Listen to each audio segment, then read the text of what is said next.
So I'll be showing you how to allow third-party app installation on your OnePlus 13. So simply go to settings. Under settings, scroll down to security and privacy. Tap on that.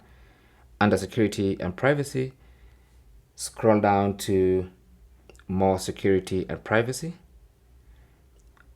And then you can scroll a bit to the security section and you can see installation sources. So if you tap on that, then you have all these sources you can allow third-party apps to be installed from. And by third-party apps, I just basically mean APKs.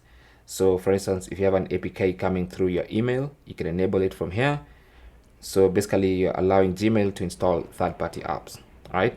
So it mainly depends on how you plan on receiving or how you plan on getting your APK file.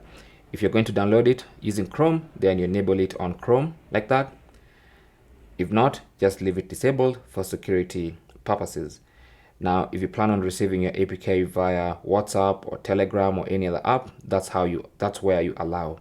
And once you're done, make sure when you finish installing, you come back here to this setting and disable the function so that you don't have funny apps or dangerous apps getting installed without your knowledge on your OnePlus 13.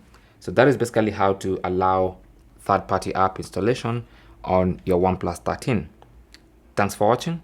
Don't forget to like and subscribe. Good luck.